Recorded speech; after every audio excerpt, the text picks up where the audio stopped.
Այսօր պատրաստելու ենք կարտոֆիլով կարկանդակ առանց միջուկի։ Շատ համեղ է ստացվում, տարբերվող եւ յուրահատուկ։ Այս խմորի հիմքը հենց կարտոֆիլն է։ Տեսեք, թե ինչքան փափուկ ծակոտկեն ու լավ է ստացվել։ Վստահ եմ, որ շատ կհավանեք այս տարբերակը։ Դե ինչ, եկեք ժամանակ չկորցնենք եւ անցնենք պատրաստման գործընթացին։ Մեզ պետք է 5-ից 6 հատ միջին չափի կարտոֆիլներ։ Մաքրում, լվանում եւ կտրատում ենք այսպես։ Վրան լցնում ենք այնքան ջուր, որ կարտոֆիլները ծածկվեն եւ դնում ենք գեֆելու։ Ես պատրաստել եմ մեծ չափաբաժնով, էկրանի վրա եւ նկարագրության բաժնում կգրեմ մեկ չափաբաժնի համար անհրաժեշտ բաղադրիչները եւ քանակը։ Ստուգում ենք կարտոֆիլի եփված լինելը, ավելացնում ենք աղը, եփում ենք եւս մի քանի վայրկյան եւ վերցնում կրակի վրայից։ Կարտոֆիլը հանում ենք ջրի միջից եւ տրորում ենք։ Կարտոֆիլի ջուրը չենք թափում, դա դեռ մեզ պետք է գալու։ Եփված կարտոֆիլի ջրից մեկ բաժակ առանձնացնում ենք եւ թողնում ենք հովանա, որից հետո ավելացնում ենք կարտոֆիլի վրա եւ տրորում ենք։ Պետք է ստանանք այսպիսի թույլ միատարր զանգված։ Եթե կզգաք ջուրը քիչ է եղել, կարող եք մի փոքր էլ ավելացնել։ Կարտոֆիլը դնում ենք մի կողմ եւ թողնում ենք հովանա։ Այդ ընթացքում կտրատում ենք կանաչիները։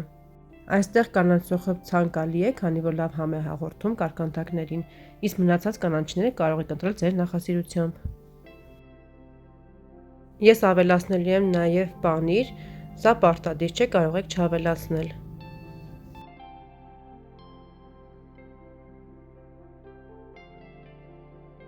Ահա արդեն կարտոֆիլը գոլացել է, վրան ավելացնում ենք խմորիչը, շաքարավազը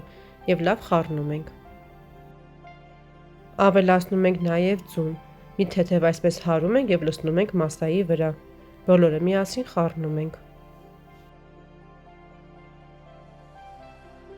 Ավելացնում ենք նաեւ կտրատած կանաչիները եւ պանիրը։ Շարունակում ենք այսպես խառնելը, որպեսզի բոլոր բաղադրիչները հավասարաչափ տարածվեն։ Ավելացնում ենք նաև մաղած ալյուրը։ Ալյուրի հստակ քանակը կախված է բաղադրիչների քանակից։ Կարող է եւ մի փոքր ավելի շատ ալյուր պետք լինի։ Հունցելու ընթացքում դուք ինքներդ կզգաք։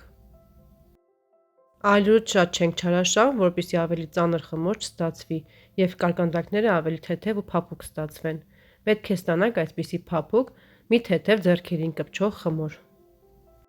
Եթե շտապում եք եւ չեք կարողանում երկար սպասել մինչև կարտոֆիլը գոլանա եւ պատրաստում եք խմորը, այդ դեպքում ավելի շատ ալյուր կօգտագործվի եւ ավելի ծանր խմոր կստացվի։ Դրա համար նախընտրելի է թողնեք գոլանա, նոր պատրաստեք խմորը։ Խմորը թողնում ենք հասունանա 40-ից 50 րոպե։ Ինչքան ավել մնա, այնքան ավելի փափուկ եւ լավ խմոր է ստացվում։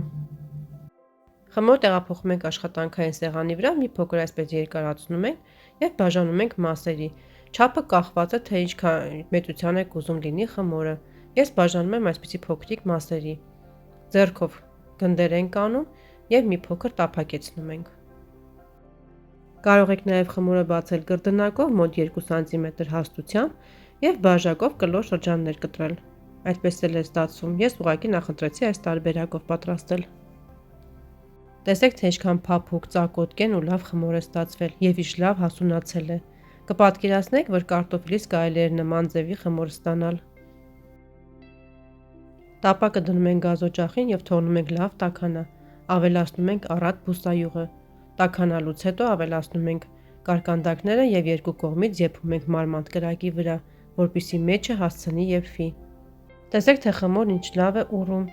եւ ինչքան գեղեցիկ են ստացվում։ Տեսեք, թե ինչքան լավ է ստացվում, արտաքինի շատ նման է պոնչիկի։ Երկու կողմը կարմրելուց հետո հեռացնում ենք տապակի մեջից եւ շարունակում ենք մնացած կարկանդակները տապակել նույն ձևով։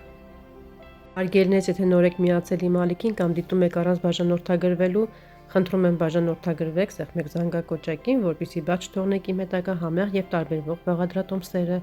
եւ վերջում չմոռանաք հավանել, տեսանյութը պահպանել եւ կիսվել ձեր ընկերների հետ։ Եթե պատրաստել եք նման խմորով, կարող եք մեկնաբանության բաժնում գրել։ Գրեք նաեւ ձեր պատրաստման տարբերակը։ Ահա եւ մեր գեղեցիկ, համեղ, փափուկ եւ նուրբ կարկանդակները պատրաստ են։ Իհարկե համը ձեզ չեմ կարող փոխանցել, կիմանաք միայն երբ ինքներդ կպատրաստեք։ Վստահ եմ, որ շատ կհավանեք։ Այսօր էլ այսպիսի համեղ ու տարբերվող կարկանդակի բաղադրատոմս էի պատրաստել ձեզ համար։ Առայժմ